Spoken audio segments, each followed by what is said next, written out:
All right. Hello and welcome to the Sovablu Read. This is our take on technology and the modern enterprise. My name is Annie, and I'm the Chief Marketing Officer for Sovablu, based here in Tokyo, Japan. And with me today, I have our partner, Loek Berendsen, Chief Representative Europe, all the way from Amsterdam in the Netherlands. Hi, Loek. Good morning to you, I guess. Hi, Ani, and good afternoon to you, I believe it is.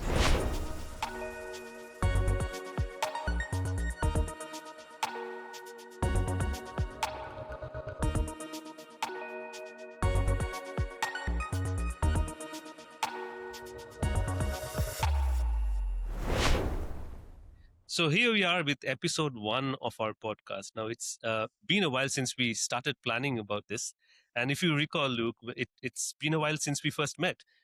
This goes back all the way to Singapore. I think it was February of 2024 at the Seamless conference in Singapore. We coincidentally ended up having booths right next to each other, and had a lot of conversations about different things. And even then, we had started realizing that there was a connection and there were common objectives that we both wanted to address.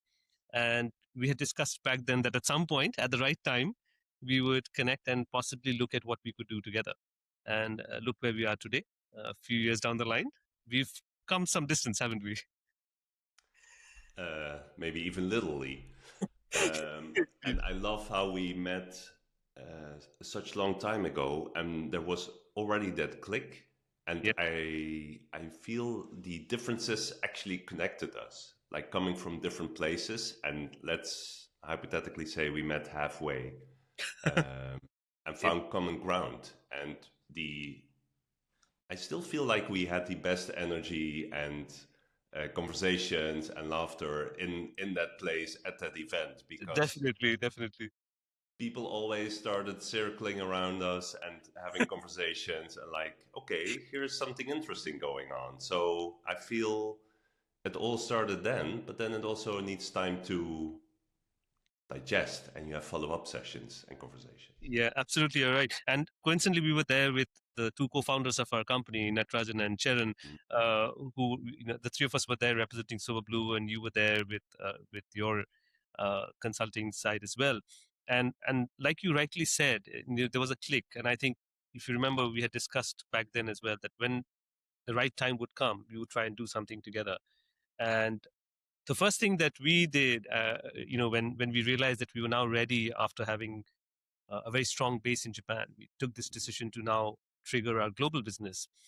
We reached out to you, and after some discussions, we agreed to move forward with the partnership to approach the market in Europe. So it's been a wonderful experience to have known you for a while, and now that we're on this journey together, this series of podcasts actually kind of brings it all together. This is where we kind of start our journey towards uh, not just understanding what's happening in the world today. Like I said, the theme of this whole podcast series is our take on technology and the modern enterprise. And if you extrapolate that to other things, everything that's connected to these two core ideas. Uh, and what's more interesting is that I'm all the way here. I'm an Indian living in Japan. You are Dutch living in the Netherlands. Geographically very different, culturally very different, and in terms of these markets also, there's so many differences that come into play. So I'm looking forward to this whole series of conversations we're going to have over the next few months. We're going to cover a lot of topics. A lot of them will be about technology, about the state of the modern enterprise, what's happening. It's a rapidly changing world. I was just telling you earlier today, right, that when I woke up in the morning, I came across this news article that a global giant of a company is feeling threatened by a small, tiny startup uh, because the technology is so new and it kind of shakes up the traditional form of business. So it kind of got me thinking that we're living in such a dynamic world today that every day, every moment, something new is coming up, and your enterprises and businesses are continuously under pressure to adjust and catch up and keep up with all these transformations. That's the view from here in Japan as well. I'm curious to know how you think about it from the point of view of the European perspective. when I wake up, I always feel I'm already behind. Uh, Yeah, I can relate to that. because there's so much going on in the other parts of the world. Hmm. And fun fact, I actually start with reading the Japanese and the Singaporean news Oh wow. Okay. because that already covers like 6, 7, 8, 9 hours of news, Yeah. which without people maybe even realizing sets a trend Mm. because the time shifts around the globe and then Europe starts to wake up. They're looking eastwards like, hey, what's happening already, and then it moves onwards to the US. So when you start realizing this, you can also mentally prepare yourself. Okay, this Yeah. is today's mood, and let's anticipate on it, or make a change because Yeah. in the end, sometimes something is scary or interesting, or especially in technology, there's happening so much, and you always see that markets respond to it. Yeah. And then the news in Europe starts to write about Yeah. the same, and oftenly with a more uh, sensational angle on it, because I always find the Japanese news very calming because it's very factual, like my background. And I think that's good. That's what we need. Yeah. Facts are important, especially in the enterprise world. Yeah, it's interesting that you mentioned your background. Mine is a little more cluttered. I like to call it creative clutter, but that's a creative way of saying my background is a mess. But I think mess is the right way to describe the world we're living in right now, especially when you talk about technology.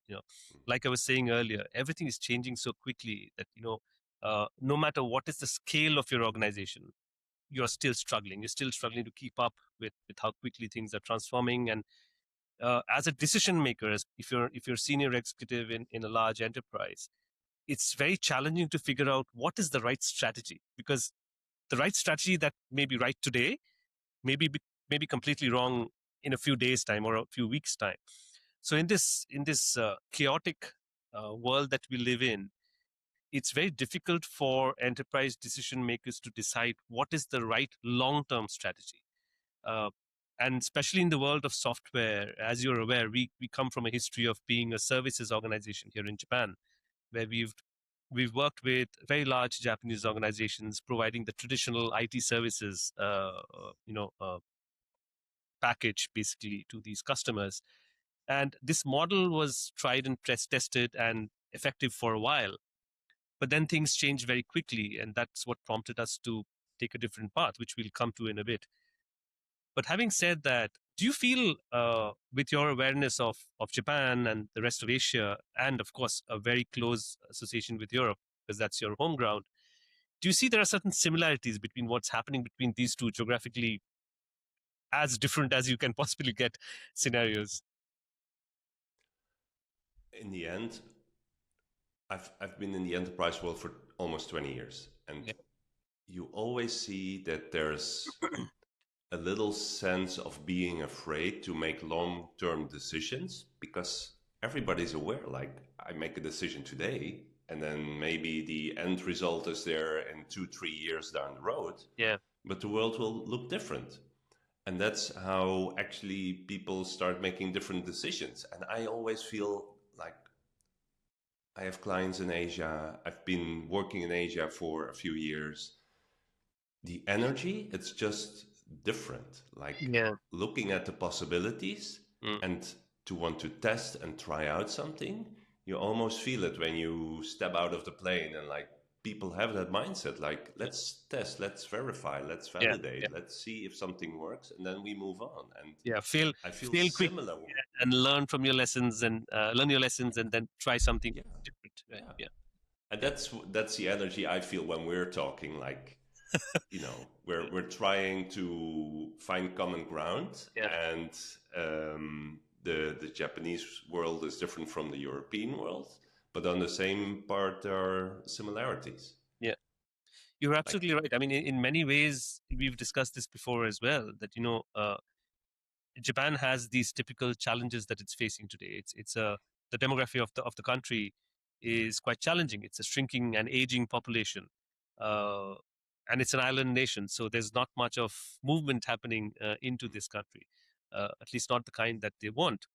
And Europe, even though we call it Europe, but it's not one country. It's a combination of so many different countries with different economic and social and demographic backgrounds. Do you also see some similarities on that aspect, that at some level, whether you're a Japanese enterprise or a Dutch enterprise or a German enterprise, the challenges are kind of similar. I mean, there is this global shortage of resources, struggling profit margins. Do you see some of these similarities coming into play in irrespective of which markets we are in today's day and age? On a high level, there are the similarities because you're a big firm, you want to expand, you need to deal with regulations and borders and taxes Mhm. and finding clients and what have you. And on the other hand, the way we approach something can be very different Mhm. because someone who has its cultural heritage in Germany is very different from a Dutch guy or Mhm. from someone in Spain or Japan or India, Yeah, because we learn to do business in different ways for yeah. good reasons. Mm. And that's where the challenge sometimes is. If you go cross border, how do you deal with it? Mm. And it's But interesting as mm, well because it it is, makes it us is. human. Yeah. Yeah, yeah, absolutely. And it's also challenging because now more than ever before, collaboration kind of comes into the picture. That you can't isolate yourself from the rest of the world. You have to collaborate with different countries, different partners, different backgrounds. You cannot live in a silo and hope that things will work out. So, and I think that mindset also plays into the something which I feel is related, is what you were hinting at a bit earlier, that willingness to try something new. Mm. And this is so relevant for us because our platform is something which is not necessarily a new concept, but it is a very new way of thinking Mm. about a solution, right? About how you approach a problem. And in our experience, when we came from that traditional IT outsourcing services background, making this transition to this new way of thinking was also a challenge at multiple levels. And more so because educating customers about what is different and why this difference makes sense was a big challenge. Because not everybody was on board with it. Unlike other parts of the world, Japan is a little more risk averse. So any new concept has to go through several layers and levels of evaluation and validation before they're accepted and deployed at a larger scale. And us being an enterprise focused solution, that makes a lot of that creates a lot of different challenges. So when we were talking about Europe as a potential next frontier for us, we saw certain similar mindsets. That there are certain countries in Europe, especially towards the north, which are very modern and very tech friendly kind of places. But then there are these traditional, more conservative countries where the business culture is a little different. It would be nice to hear your opinion on that. That since you've been there, you've done business for so many years in that region. How do you feel this mindset coming into the picture? That are they open to new things? Are they looking for new ways of solving traditional problems, or are they still relying on the tried and tested? I feel you can even sometimes read it in the news between the lines, um, Mm. because and that makes us human. You build on something for years, Mm, mm, and then change is hard and difficult. And in some cultures, that's more present than others.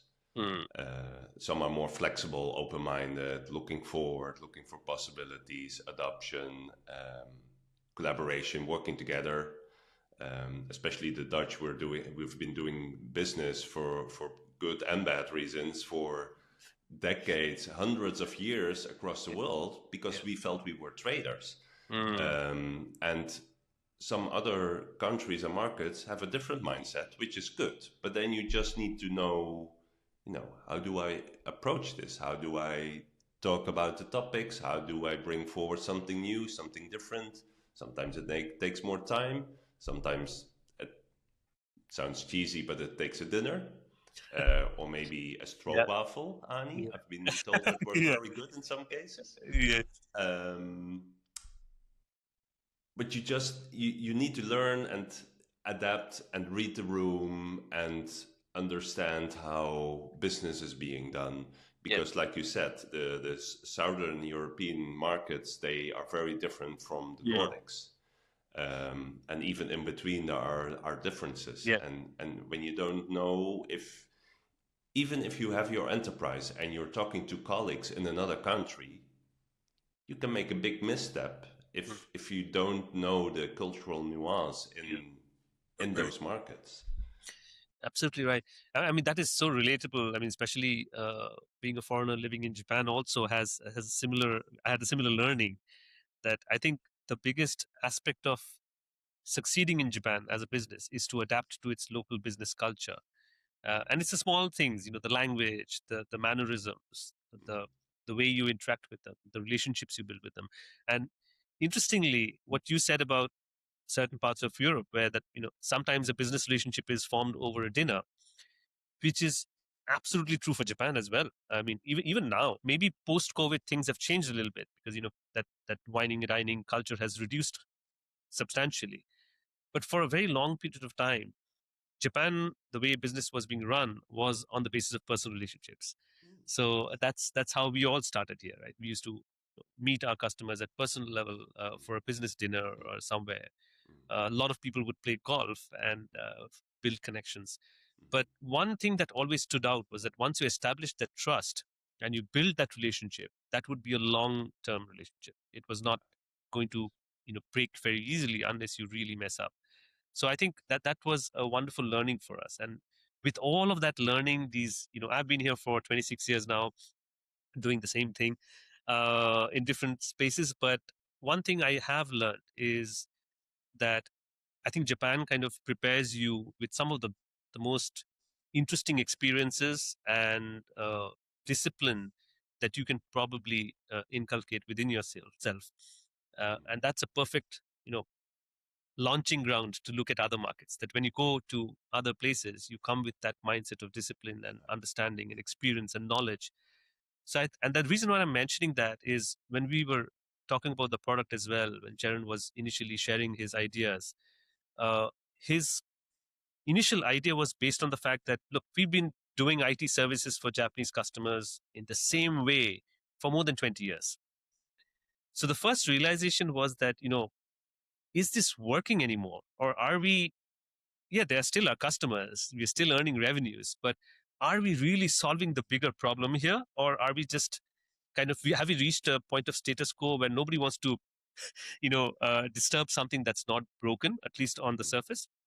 But when we dug a little bit deeper, we realized that the whole idea or the process or approach of software development, especially in the enterprise sector, simply could not continue the way we've been doing it for the last several decades. And that was the seed of the new idea that, okay, what can we do different? How can we change this and give customers something that is actually much better, right? Is it perfect? We don't know. That time will tell. But is it better? For sure, right? So, and that required a huge mindset shift, like I was telling you. And we felt that it is the right time to introduce something which is innovative, creative, at the same time technically very advanced, and it fits into the world that we were talking about. That this very volatile, unstable, rapidly changing space. Uh, our platform had to be something that can adapt to these changes and not get overwhelmed by it.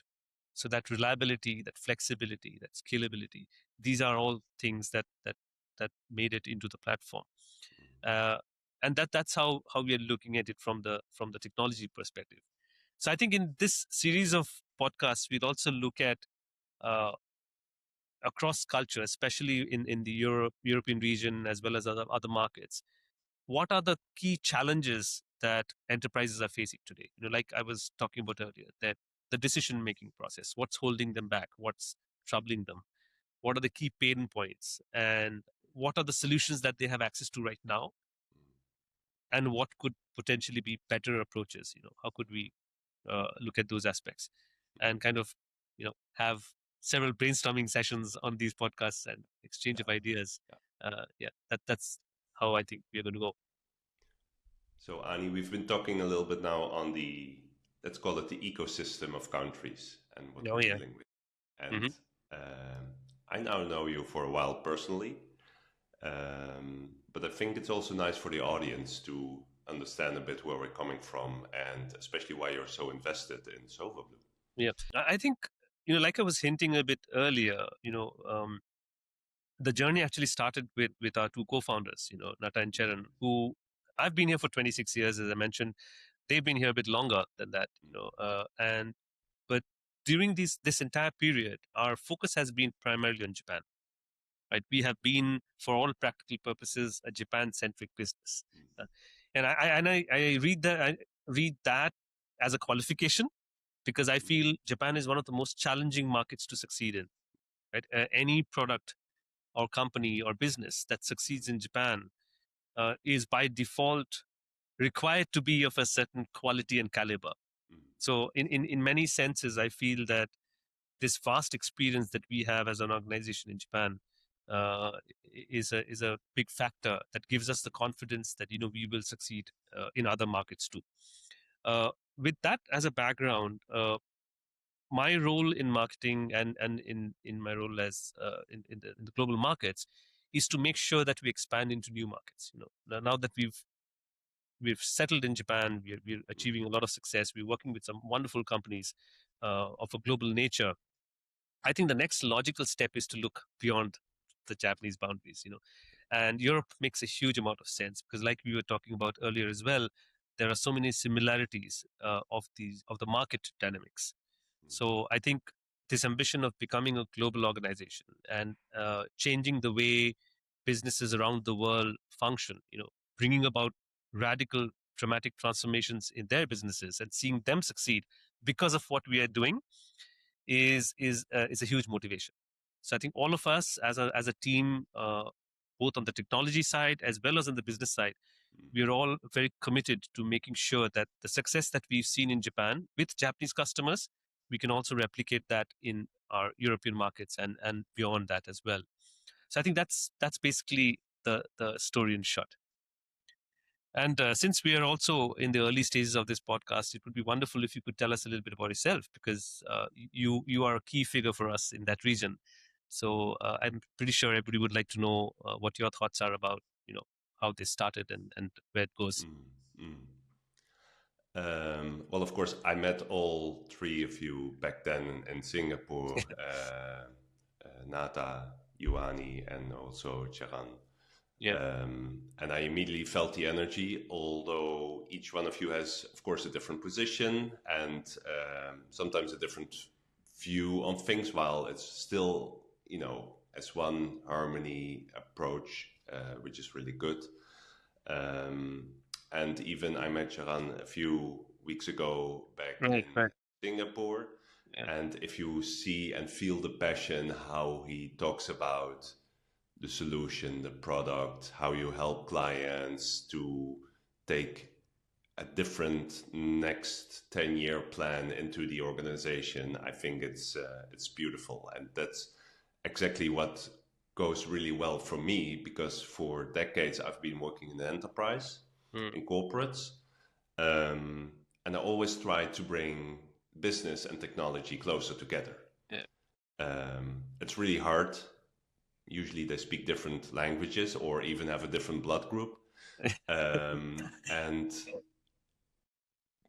for me, there are such amazing tech solutions, and it's just a missed opportunity if the technology department doesn't work closely enough with the business, absolutely right. or the other way around. Yeah, yeah, Um, and when have been doing this for a couple of years, like I have, it's when people tell you, look, you're bridging those two worlds, and you're a mediator because you know exactly how to deal with even the different cultures in a company. And often you see that work is outsourced to another country. So how do you deal with this and bring people yeah, together? yeah, And that's what made me who I am today with Vivencia, because yeah, we need to work together. We Yeah. need to collaborate. And I feel this even across borders. So in Europe, in Asia, and we need to use the best solutions or products and people in the world that can help our needs in becoming a better organization. Yeah, you've actually hit the nail on the head when you mentioned that you need to bring technology and business closer together. And I Mm, think that's literally at the heart and soul of our platform, because it's kind of bridging that gap that has existed for so many decades, that, software development was the place of the elite, the brightest, the mathematicians and the technical geniuses, and business was for the sales guys, the mm, marketing guys, and the branding guys. So there was a huge disconnect, that gap, and mm, companies have always struggled to bring that gap down, so that they can work closer together and actually deliver on what is required to operate a successful business. And I think that's exactly what we are doing with our platform. We'll obviously talk about the platform's capabilities and other things much a little bit later in our series. But just to give an overview, that one of the key things we wanted to address is what you hinted at, that bringing the world of technology closer to the world of business, so that mm, the business side did not feel that they were cut off from what's happening in the back end. And priorities initially were set by the market or by the company or by somebody at the top levels of executive decision making, but delivering on those priorities was always based on the decisions made by the technology team, right? So I think that is what we are now trying to change. We are trying to give more power to the hands put more power into the hands of the business people in the company, mm. because you do not require that level of technical know-how to use our platform and build business solutions. So it's more power to the common people, to put it lightly. But I think that's the direction where we are headed towards as But well. it, and it helps to be successful for everybody, because Absolutely, what absolutely. you often see is that the business is maybe less satisfied with the end result. Yeah, But if we bring it closer together, then yeah, there's yeah, also a yeah. huge success factor for the technology teams actually, or the digital teams in this Yeah, journey. absolutely. Yeah, and it's also related to visibility. There's been a long period of time when business really had no visibility of what was happening on the technology side. And there was and that's also a disconnect between the overall goals of the company. That business often had a different set of goals, technology had a different set of goals. So there was always a bit of a, two teams going in different directions. So I think with solutions like ours, it's easier for businesses to not have to compromise on what's more important. They can prioritize both and essentially proceed towards a direction that works Yeah, for the organization's overall success. So I think in that sense, Sovablu really fits into that frame, where you don't need to be a technical genius to develop a solution, and with a core understanding of your business, of your workflows, of your customers, and the problems that you're trying to solve, and with some awareness of how our platform works, you can still deliver these solutions. So I think that's what we are going to talk about more later on. And of course, we're going to talk about the business side and everything else. So, uh, are you looking forward to the next set of conversations, Luke? I am. Like you said, sometimes we're too much in our silos and we need to work together. So I want to learn more about Japan. Maybe you want to Yeah, learn more yeah, about Europe, and yeah, especially also the culture, the solution, how we yeah, can bridge differences. yeah, yeah, absolutely. I think our viewers would also be happy to look at these different perspectives and try and get an understanding of what's happening. And hopefully, over the next few episodes, we can cover a wide range of topics related to what we are doing here, and see where things go. And with that, I think it's time to wrap up our first episode. It's been fun, and I hope that in the coming episodes, our viewers will find a lot more interesting topics to connect with. And a message to whoever's watching this series. This is, even though it's in the form of a podcast, we would love to hear from you. And if you have any questions, if you have any topics that you would like us to cover, uh, please feel free to comment or write to us, and we will be happy to take up your questions and answer them during these podcasts and interactions. Because we have two very different people sitting here managing these, and occasionally we'll probably have some other speakers as well joining us as guests from different parts of the world to bring in different perspectives. So I think with that, Luke, thank you very much for spending your morning here with us. And I look forward to catching up with you again in the next episode. See you soon, Ani. Thank you. Yeah, see you then. Take care. Bye bye. Thank you, everybody.